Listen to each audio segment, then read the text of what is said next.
ವಿಪಕ್ಷವಾಗಿ ಕಾಂಗ್ರೆಸ್ ಮಾಡಿದ್ದನ್ನ ಇದೀಗ ಮಾಡಿದ ಜಂಜಿಗಳ ರಣಾರ್ಭಟದ ಮುಂದೆ ಮಂಕಾದ ಕಾಂಗ್ರೆಸ್. ಧ್ವನಿ ಎತ್ತಿದ್ದೇ ಜಂಜಿ, ಧ್ವನಿಗೂಡಿಸಿದ್ದು ಮಾತ್ರ ಕಾಂಗ್ರೆಸ್. ಜಂಜಿಗಳನ್ನೇ ಮುಖ್ಯವಾಣಿ ಮಾಡಿಕೊಂಡ ಕಾಂಗ್ರೆಸ್. ವಿಪಕ್ಷವಾಗಿ ಕಾಂಗ್ರೆಸ್ ಮಾಡಿದ್ದನ್ನ ಈಗ ಜಂಜಿ ಮಾಡಿರುವಂಥದ್ದು. ಜಂಜಿಗಳ ರಣಾರ್ಭಟದ ಮುಂದೆ ಮಂಕಾದ ಕಾಂಗ್ರೆಸ್. ಧ್ವನಿ ಎತ್ತಿದ್ದೇ ಜಂಜಿ, ಧ್ವನಿಗೂಡಿಸಿದ್ದು ಮಾತ್ರ ಕಾಂಗ್ರೆಸ್ ಪಕ್ಷ. ಜಂಜಿಗಳನ್ನೇ ಮುಖವಾಣಿ ಮಾಡಿಕೊಂಡ ಕಾಂಗ್ರೆಸ್ ಅನ್ನುವಂಥದ್ದು ಇದೀಗ. ಕಾಂಗ್ರೆಸ್ಗೆ ಸಿಜೆಪಿ ಮುಖದಲ್ಲಿ ಹೋರಾಡಬೇಕಾದ ದುಸ್ಥಿತಿ. ಕಾಂಗ್ರೆಸ್ಗೆ ಸಿಜೆಪಿ ಮುಖದಲ್ಲಿ ಹೋರಾಡಬೇಕಾದಂತಹ ದುಸ್ಥಿತಿ ನಿರ್ಮಾಣ ಆಯ್ತಾ ಹಾಗಿದ್ರೆ ರಾಜ್ಯದಲ್ಲಿ, ರಾಷ್ಟ್ರದಲ್ಲಿ ಅನ್ನುವಂಥದ್ದು. ಯಾಕಂತಂದ್ರೆ ಈ ಒಂದು ವಿಪಕ್ಷದಲ್ಲಿ ನಿಂತಿರುವಂಥದ್ದು ಕಾಂಗ್ರೆಸ್ ಕೇಂದ್ರದಲ್ಲಿ. ಆದ್ರೆ ಜಂಜಿಗಳ ರಣಾರ್ಭಟದ ಮುಂದೆ ಮಂಕಾದ ಕಾಂಗ್ರೆಸ್ ಅನ್ನುವಂತಹ ಮಾತು ಈಗ ಕೇಳಿ ಬರ್ತಾ ಇದೆ. ಧ್ವನಿ ಎತ್ತಿದ್ದು ಜಂಜಿ, ಧ್ವನಿಗೂಡಿಸಿದ್ದು ಮಾತ್ರ ಕಾಂಗ್ರೆಸ್. ಧ್ವನಿ ಎತ್ತಬಹುದಾಗಿತ್ತಲ್ವಾ? ಜಂಜಿಗಳನ್ನೇ ಈಗ ಮುಖವಾಣಿ ಮಾಡಿಕೊಂಡ ಕಾಂಗ್ರೆಸ್ ಅನ್ನುವಂತಹ ಮಾತು ಕೇಳಿ ಬರ್ತಾ ಇದೆ. ಕಾಂಗ್ರೆಸ್ಗೆ ಸಿಜೆಪಿ ಮುಖದಲ್ಲಿ ಹೋರಾಡಬೇಕಾದ ದುಸ್ಥಿತಿ ಇದೆ ಅನ್ನುವಂತಹ ಮಾತುಗಳು ಈಗ ಕೇಳಿ ಬರ್ತಾ ಇರುವಂತದ್ದು ಕೂಡ.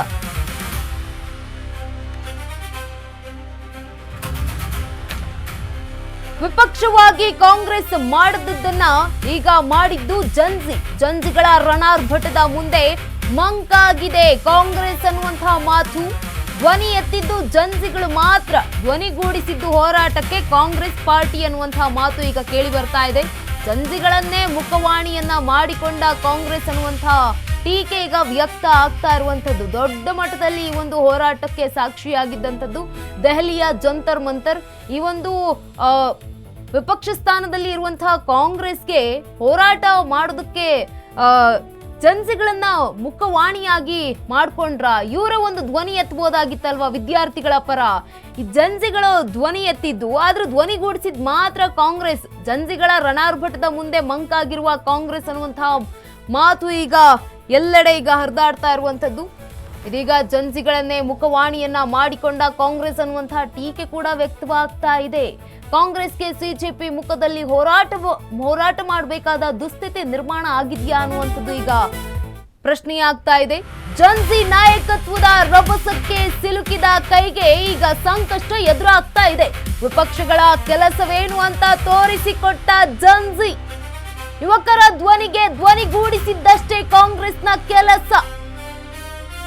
ಆರಂಭದಲ್ಲಿ ಜಂಜಿ ಹೋರಾಟ ಬೆಂಬಲಿಸದ ಕಾಂಗ್ರೆಸ್ ದೆಹಲಿ ಹೋರಾಟಕ್ಕೆ ಬೆಂಬಲ ನೀಡಲು ಮೀನಾಮೇಷ ಎಣಿಸಿದ್ರು.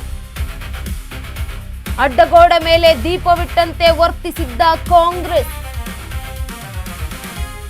ವಾಂಗುಚೆಕ್ ಉಪವಾಸಕ್ಕೆ ಸೋನಿಯಾ ಪರೋಕ್ಷ ಬೆಂಬಲ. ವಿದ್ಯಾರ್ಥಿಗಳ ಹೋರಾಟ ತಾರಕಕ್ಕೇರಿದ ಮೇಲೆ ಕೈ ಎಂಟ್ರಿ.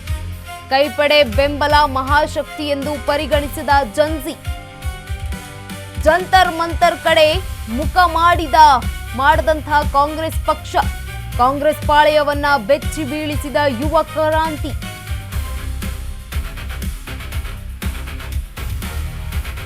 ಜಂಜಿ ನಾಯಕತ್ವದ ರಭಸಕ್ಕೆ ಸಿಲುಕಿದ ಕೈಗೆ ಈಗ ಸಂಕಷ್ಟ ಎದುರಾಗ್ತಾ ಇದೆ. ವಿಪಕ್ಷಗಳ ಕೆಲಸವೇನು ಅಂತ ತೋರಿಸಿಕೊಟ್ಟ ಜಂಜಿ. ಯುವಕರ ಧ್ವನಿಗೆ ಧ್ವನಿಗೂಡಿಸಿದ್ದಷ್ಟೇ ಕಾಂಗ್ರೆಸ್ನ ಕೆಲಸ.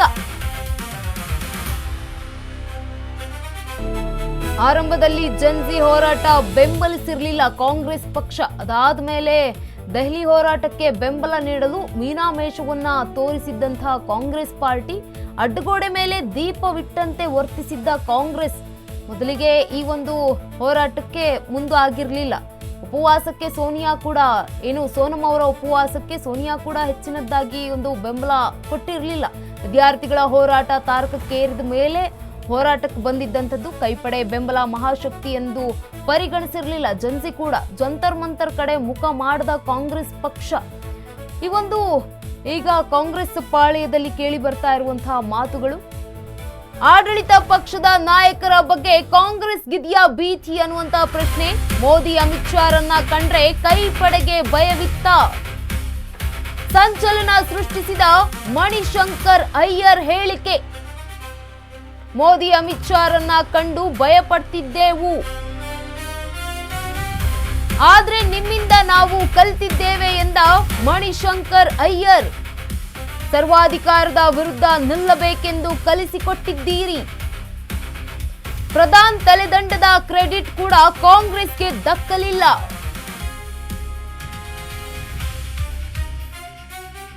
ಆಡಳಿತ ಪಕ್ಷದ ನಾಯಕರ ಬಗ್ಗೆ ಕಾಂಗ್ರೆಸ್ಗೆ ಇದೆಯಾ ಭೀತಿ ಅನ್ನುವಂತಹ ಪ್ರಶ್ನೆ.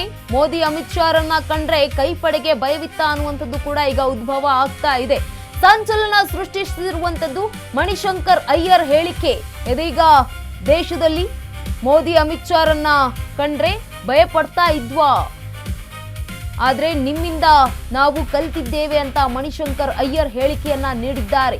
ಸರ್ವಾಧಿಕಾರದ ವಿರುದ್ಧ ನಿಲ್ಲಬೇಕು ಅಂತ ಕಲಿಸಿಕೊಟ್ಟಿದ್ದೀರಿ. ಪ್ರಧಾನ್ ತಲೆದಂಡದ ಕ್ರೆಡಿಟ್ ಕಾಂಗ್ರೆಸ್ ಕೂಡ ಹೋಗ್ಲಿಲ್ಲ. ಜಂಜಿಗಳ ಹೋರಾಟಕ್ಕೆ ಈ ಒಂದು ಪ್ರಧಾನ್ ಅವರ ತಲೆದಂಡ ಆಗಿದೆ ಅನ್ನುವಂತಹ ಮಾತು ಈಗ ಕೇಳಿ ಬರ್ತಾ ಇರುವಂತದ್ದು. ದೊಡ್ಡ ಮಟ್ಟದಲ್ಲಿ ಈ ಒಂದು ಹೋರಾಟ ನಡೆದಿದ್ದು. कि हम अपनी आवाज उठाएं तो हमारा क्या होगा, कि अगला हमारा पता तिहाड़ जेल होगा या क्या होगा। हमने उमर खालिद को देख लिया है, हमने शारजील इमाम को देख लिया है। 5, 6, 7 साल से वो जेल में बंद हैं। कि हम अपनी आवाज उठाएं तो हमारा क्या होगा, कि अगला हमारा पता तिहाड़ जेल होगा या क्या होगा। हमने उमर खालिद को देख लिया है, हमने शारजील इमाम को देख लिया है। 5, 6, 7 साल से वो जेल में बंद हैं।